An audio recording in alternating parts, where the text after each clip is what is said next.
আসসালামু আলাইকুম মুসলিম ভাই ও মুসলিম ভাই ও বোনেরা। এক মুসলিম মহিলা ডক্টর জাকির নায়েককে জিজ্ঞাসা করেছে যে ইসলাম প্রচার উদ্দেশ্যে মহিলারা কি মিডিয়ার সামনে আসতে পারে। সেই মুসলিম মহিলাটাকে ডক্টর জাকির নায়েক কিভাবে উত্তর দিয়েছেন চলো ভিডিওতে দেখি। আসসালামু আলাইকুম, আমার নাম ডাক্তার খান। আপনার কাছে আমার প্রশ্ন হলো, ইসলাম ধর্ম প্রচারের উদ্দেশ্যে মহিলারা কি মিডিয়ার সামনে আসতে পারবেন? অনেক মুসলিম বিশেষজ্ঞই মহিলাদের অডিও রেকর্ড করার অনুমতি দেন না, কারণ সেক্ষেত্রে অন্য পুরুষেরা আমাদের কণ্ঠ শুনে ফেলবে। এটার কি অনুমতি আছে? আর থাকলে সেটা কিভাবে বোঝাবো? ধন্যবাদ। বোন, আপনি প্রশ্ন করলেন যে আপনারা মুসলিম নারীরা মিডিয়ার সামনে আসতে পারবেন কি না সত্য প্রচারের জন্য বা ইসলামী শত্রুদের সাথে লড়াই করতে। আর কিছু বিশেষজ্ঞ এমন ফতোয়া দিয়েছেন যে এটা হারাম। এখানে কিছু ব্যাপার অবশ্যই হালাল।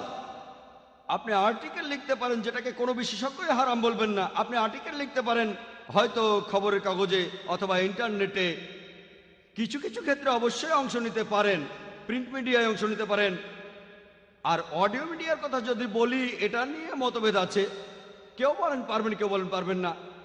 সাধারণত কণ্ঠস্বর নিয়ে বিশেষজ্ঞরা মহিলাদের তেমন কিছু বলেন না, তবে এইসব ক্ষেত্রে মহিলাদের কণ্ঠস্বর সাধারণ থাকতে হবে।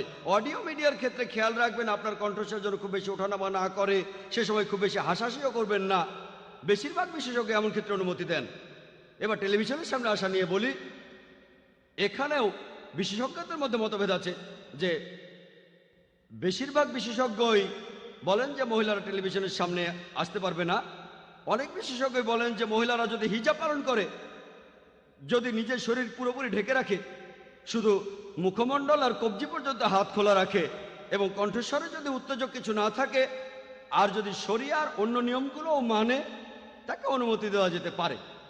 তবে বেশিরভাগ বিশেষজ্ঞই বলেন না, মহিলারা তারা টেলিভিশনের সামনে আসতে পারবেন না। কারণ পবিত্র কোরআনে সূরা নূরের 30 নম্বর আয়াতে উল্লেখ করা হয়েছে, মুমিনদের বলো তারা যেন দৃষ্টি সংযত আর লজ্জাস্থানের হেফাজত করে। এই আয়াতটার বেশ কিছু হাদিস নিয়ে বিশেষজ্ঞদের মধ্যে মতভেদ আছে। তবে এই গত বছরে একজন বিখ্যাত সালাদ বিশেষজ্ঞ যেমন শেখ নাসির আল আওয়াদ, আমি সৌদি আরবে এটা শুনেছিলাম, তিনিও এটার অনুমতি দিয়েছেন যে মহিলারা যদি ঠিকমতো পোশাক পরে, যদি তার মুখে নেকাব নাও থাকে, কারণ নেকাব দেওয়াটা ফরজ না, যদিও অনেকে বলে ফরজ, তবে শেখ নাসির আলবানির মতো কয়েকজনের মতে নেকাব যেটা দিয়ে মুখ ঢাকে, এটা ইসলামে ফরজ না। তবে এখন অনেক বিশেষজ্ঞ, বেশিরভাগই না, তারা অল্প কয়েকজন, সংখ্যায় হয়তো বেশি কিন্তু পার্সেন্টেজে অনেক কম, এমন কিছু বিশেষজ্ঞ ফতোয়া দিয়েছেন, যেমন সৌদি আরবের নাসির আল আওয়াদ, যে মিডিয়ার গুরুত্বের কারণে আমরা মহিলাদের টিভিতে আসার অনুমতি দিতে পারি। কিন্তু এমনকি আজকেও এ নিয়ে মতভেদ আছে। এখনো বেশিরভাগ বিশেষজ্ঞই বলেন যে মহিলারা টিভির সামনে আসবেন না, কারণ সেটা কোরআনের বিরুদ্ধে যাবে।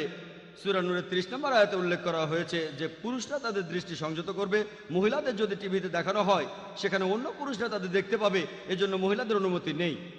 এ ব্যাপারে অনেক মতভেদ আছে, তবু আপনি আপনার পছন্দের মতো একটা বেছে নিতে পারেন। আশা করি উত্তরটা পেয়েছেন।